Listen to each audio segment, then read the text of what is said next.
What's going on, YouTube? This is Dave's Daily Trades, where I bring you daily AMC technical analysis, price predictions, and of course, the latest greatest news. In today's episode, we're going to be going over exactly what happened today and why there was some down pressure from just about early morning throughout the entire day. We're also going to be going over why there are suddenly no ETFs to borrow. This could be absolutely huge for us. We're going to analyze the options data with, of course, you guessed it, unusual whales.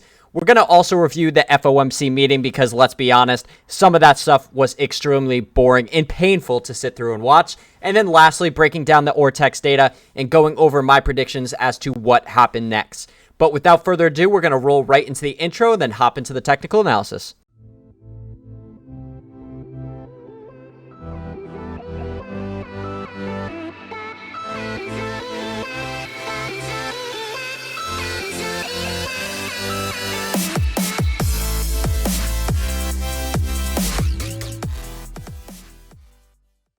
And we're back.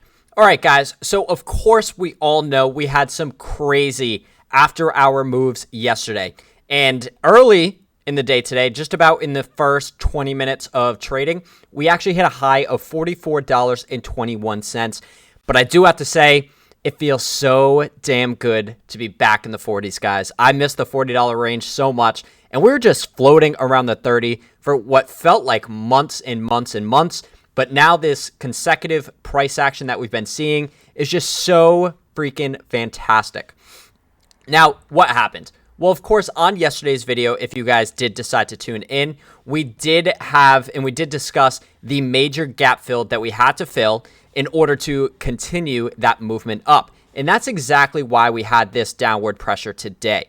I know a lot of you were a little bit concerned, especially starting off the day, hitting a high of upwards of, I believe it was like 11.5%, and then coming down, and we just closed at 5.25%, but still a very solid day.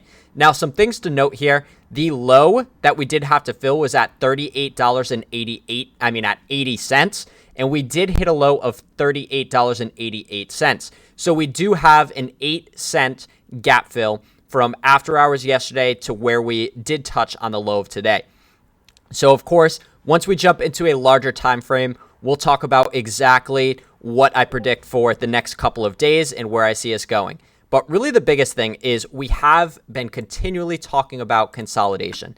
And today we had very beautiful consolidation right at this range here, right around $40.15 just about. And if we look back to yesterday, the best consolidation we got was right in this range in the upper region of the day, right about at $38.35. So this continuation of having consolidation just about $2 higher for the past couple of days is fantastic, guys.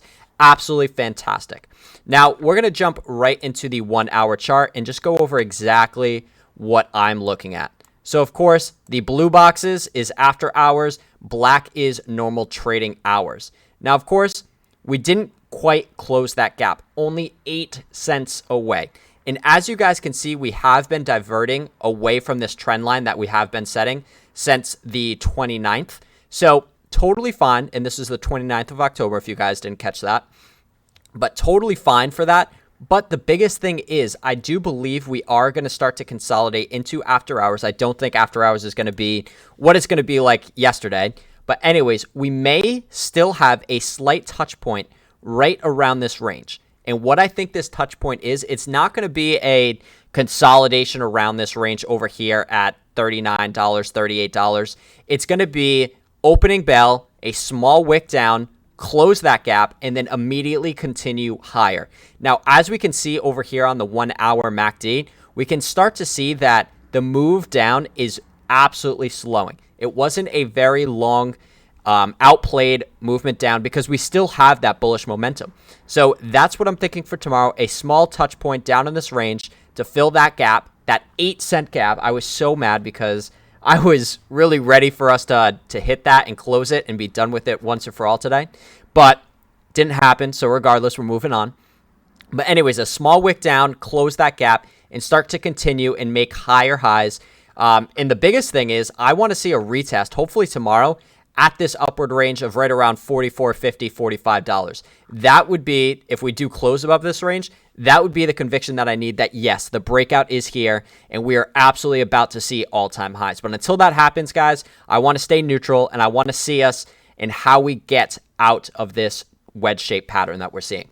But, of course, there are a lot of other important things that I want to touch on, so we won't get too fixated on the charts today. We're going to jump right into the articles. So, of course, guys, if you guys haven't heard of Stonko Tracker, please do check it out. This is a great website created by the apes for the apes. But one really interesting thing came out today. And, of course, the ETFs, as we know, is a way that market makers and various other firms use to short AMC through the ETFs, of course. And there are various ETFs that actually hold AMC in it. Now, what happened today? Well, we're getting 0 ETFs available throughout the entire day. And that was something strange that I definitely want to look into because this is something that I've never seen before. Now, this tweet came out by Unusual Ape. Definitely go check this out. But what he was saying here is the Fed Reserve expected to announce ending bond buying. Of course, we know that, which explains why 0 ETFs with AMC. Might be huge since they can't use ETFs to short anymore. Also can be a catalyst for a negative beta in case something goes down. Buckle up. And I got to be honest, I agree with this statement 100%. Because the ETFs, since there are, so much embedded into that ETF, it's a great way to short AMC. And especially since the shares have been drying up for AMC, that's really almost their only way to really make some kind of change in the market, at least with bringing down AMC. Now that this is potentially off the table, well, guys, that's just one less tool that they can use to bring us down. So, of course, this is bullish AF, guys. Of course it is. But let's not get ahead of ourselves. Let's see how the next couple of days go. And of course, we'll be watching Stonko Tracker to see if this ETF available number starts to move at all. But of course, it looks like it may be continuing to stay at 0, which is absolutely great. Now, I do want to just jump over here to Unusual Whales. Just a quick announcement, guys. I did just sign my first partnership. Very excited to do so with the Unusual Whales team. And let's see if I can get up here. Yep, right now wearing their merch. But anyways, guys, this tool is absolutely freaking awesome. If you guys are interested in using this, definitely use my affiliate code. It's just Dave, and you can get, I believe it's 10% off on the application itself. And I will be coming out, just because it is such a useful tool, I'm going to be coming out in the next couple of weeks with some tutorials about how to use this, how to use the filters, and all of that stuff. But anyways, just to jump into the flow today, of course, in the beginning of the day, lots of bearish data coming in, which is why I knew the gap fill was absolutely on the table, which is why we had that downward pressure today. Now, once we got into the afternoon time, well, things started to change. Some bullish calls started to be coming in. A lot of puts were being sold, and that's exactly what happened if we look at the chart. I mean, it's scary how well this tool does and how much the options data does play in the market as a whole here. So this time frame, this is when all of the puts were coming in. A lot of calls were being sold. So, of course, we knew something was happening with AMC. But once we came down into this region over here, that's when it started to flip. And that's when the whales decide, hey, well, this run's not over. Let's hop right back into it. So, of course, it was split for the majority of the day and still being split as we speak right now. But, of course, guys, as we move down the road, and of course tomorrow, I really hope to see the options data change for AMC in the bullish favor. But of course, biggest expirations that were on the table today, I saw a lot of 7-15-22 calls coming in. Of course, people buying enough time for, whatever may happen with AMC. And then of course we have the 12-17-21 and then the January 22 expiration, which still stand as the most popular options chain right now. Now, of course, the FOMC meeting was today, and there was a lot of things that we thought were going to be discussed. But, of course, guys, the meetings are very, very boring. So just a quick summary of what exactly happened. Nothing out of the ordinary. I think a lot of these things is exactly what we believed was going to happen anyways. So anyways, bond buying is slowing down in November, which, of course, we knew it was going to happen. The tapering, on the other hand, wasn't going to be something that they just turn on automatically. It takes time to kind of put that into effect so the market doesn't bleed right after it happens.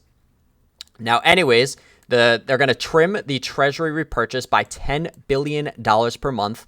They also want to trim mortgage-backed security purchases by $5 billion per month. And this is the funny thing. They insist inflation is here, no crap, due to transitory. We've heard this word used so many times in the past couple of months. Transitory factors. And of course, yes, that is funny because I personally believe, and I know a lot of people believe, that inflation is the last thing from transitory. It is absolutely here to stay. And of course, is going to be, in my opinion, getting worse in the next couple of months.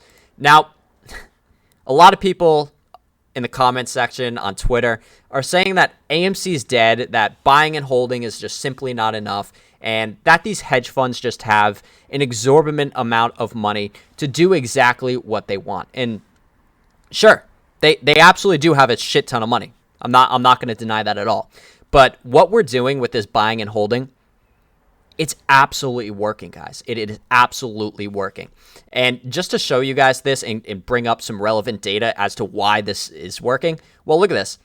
BBBY, AMC, GME rallying, of course, yesterday. It is estimated that shorts will have potentially lost $2.7 billion in just 2 days alone, guys. That's not even counting the run for today and the run that I personally believe is on the very near-term horizon. So these hedge funds are truly bleeding right now. They are losing shit tons of money. Even when the stock trades sideways, they are losing money. And it really just comes down to a matter of time because they can't keep this up forever. And as we all know, the apes are resilient, guys. We're not selling. We're not going anywhere. The only thing I know how to do is panic buy. That's it, guys. That's absolutely it.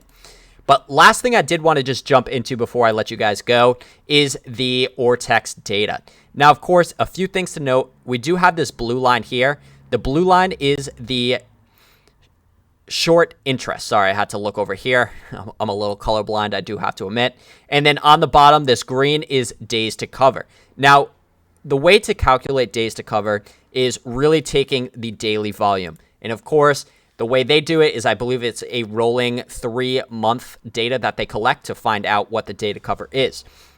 So as we all know, volume has been super, super low these past couple of weeks, which is totally fine. But what that does is it creates day to cover data to go up. And that's exactly what we've been seeing since just about middle of September here. Volume's been low rather.